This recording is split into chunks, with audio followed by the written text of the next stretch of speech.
रोजे की हालत में टूथपेस्ट किया जा सकता है, रोजे की हालत में सुरमा लगाया जा सकता है, रोजे की हालत में इतर लगाया जा सकता है, रोजे की हालत में खुशबू को सूखा जा सकता है, रोजे की हालत में तेल भी सर में लगाया जा सकता है। आपके रोजे पर उसका कोई फर्क नहीं पड़ेगा।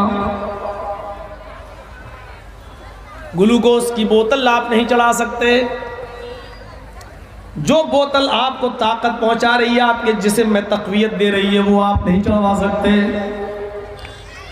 अगर दर्द का इंजेक्शन है और आपके जिस्म में बहुत शदीद दर्द है, टेबलेट आप रोजे की हालत में खा नहीं सकते उस दर्द को रोकने के लिए। लेकिन अगर किसी इंजेक्शन से आपका दर्द बंद हो रहा है तो आप यकीनन दर्द को बंद करने के लिए इंजेक्शन भी लगवा सकते हो, बशर्ते ये कि वो इंजेक्शन ताकत का ना हो, मल्टीविटामिन मिनरल्स वगैरह का ना हो। हाँ, दर्द वगैरह का हो तो रोजे की हालत में इंजेक्शन भी लगवाया जा सकता है। आपने सुबह सहरी की है, सुबह सादिक से पहले आपने सहरी की है, आपने रोजे की नियत कर ली है, रोजा रखे हुए हैं, दिन में आपको 10 बजे के करीब बुखार आ गया है, डॉक्टर ने चेकअप लिख दिया है कि ये बुखार मालूम करना है किस चीज का है, डेंगू तो नहीं है, मलेरिया तो नहीं है।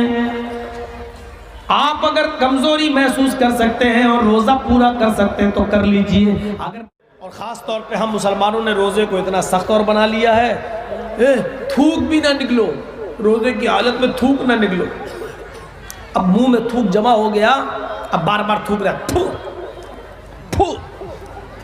अब उसको ये मौलवियों ने भर दिया, थूक निकलोगे रोज़ा टूट जाएगा। शरीयत तो ये भी कहती है अगर आपने वज़ू बनाया है रोज़े की हालत में तो जाहिर है वज़ू बनाएंगे तो कुल्ला करेंगे। अब कुल्ला करेंगे तो पानी मुंह में लेंगे, ऐसे कुल्ला कर। अब थोड़ा सा पानी ज़बान में तो लग ही जाएगा, जब आप पानी मुंह में लेंगे तो ज़बान में तो लगेगा। अब क्या कर रहा, बार बार ज़बान को, अब उसको ये डाउट हो रहा है ज़बान का लगा हुआ ये पानी अंदर ना चला जाए। अगर अंदर चला गया, इन मौलवियों ने पहाड़ बना दिया रोज़ा, इन कठमुल्लाओं ने बार बार उसको थूक रहा है। और फिर सोने पे सुहागा ये कि और हार्ड बना दिया, इतर मत सूंघना खुशबू, अगर सूंघ ली तो रोजा टूट जाए, मकरूह हो जाए। अब वो बेचारा फल फ्रूट भी खरीदने जा रहा है, पपीता खरीदते वक्त सूंघ नहीं रहा है, ऐसे देख रहा है, सूंघ ले तो रोजा मकरूह हो जाए। नाक में पानी लेने से रोजा मकरूह नहीं हो रहा है, इतर सूंघ लिया तो रोजा मकरूह हो जाएगा। हवा नाक में जा रही है, रोजा मकरूह नहीं हो रहा है, इतर सूंघ लिया तो रोजा मकरूह हो जाएगा। अब एक और हार्ड रोजे को मुश्किल बना लिया, क्या? रोजे की हालत में सर में तेल मत डालना, सर में तेल डालोगे तो रोजा मकरूह हो जाएगा। दिन भर नहा रहा है, नल के नीचे बैठा है, पानी सर के ऊपर जा रहा है, रोजा मकरूह नहीं हो रहा, तेल लगाओगे तो रोजा मकरूह हो जाएगा। तेरे बाप का दीन है, कहां से लाया तू?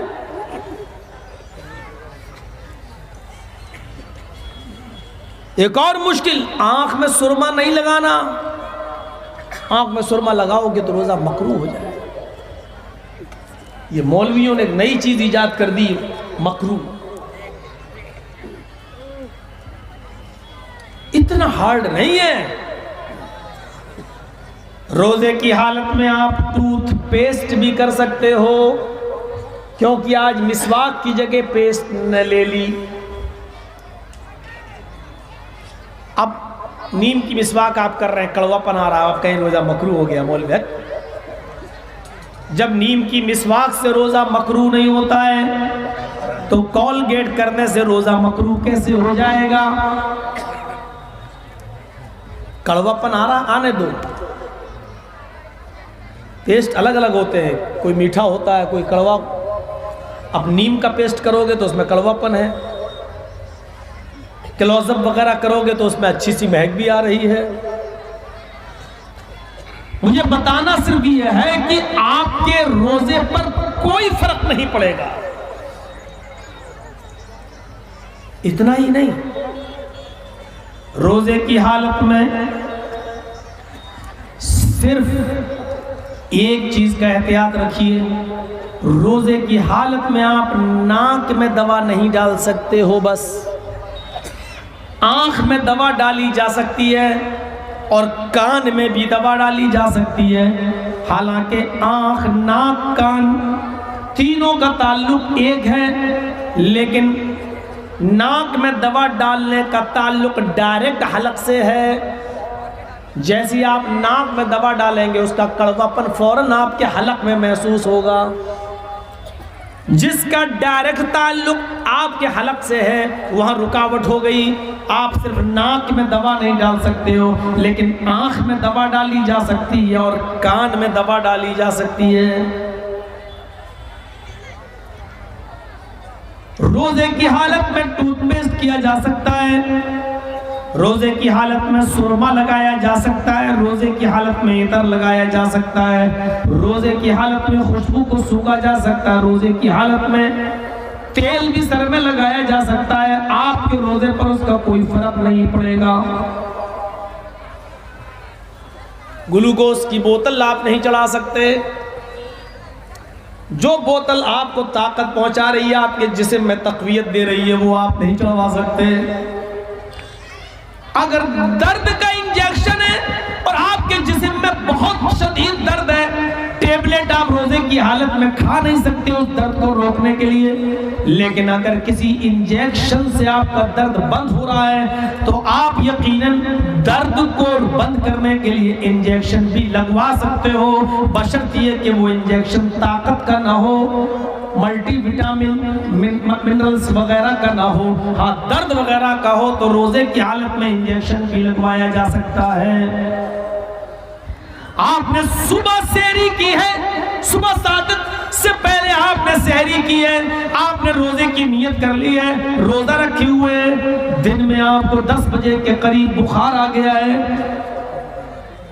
डॉक्टर ने चेकअप लिख दिया है कि ये बुखार मालूम करना है किस चीज का है, डेंगू तो नहीं है, मलेरिया तो नहीं है। आप अगर कमजोरी महसूस कर सकते हैं और रोजा पूरा कर सकते हैं तो कर लीजिए। अगर बहुत ज्यादा कमजोरी हो रही है तो आप रोजे को तोड़ दीजिए और इस रोजे को बाद में पूरा कीजिए।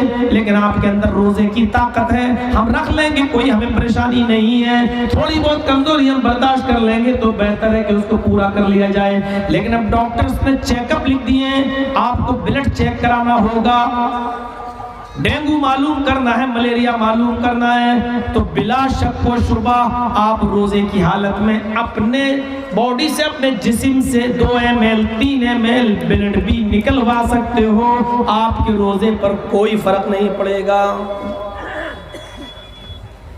इतना हार्ड नहीं है जितना इन कठमुल्लाओं ने बना दिया। उधर तो केला खाने की इजाजत है, सेब खाने की इजाजत है, तुम पपीता तक सूंघने की इजाजत नहीं दे रहे हो। अरे मौलवियों, कहां ले जा रहे हो इस दीन को?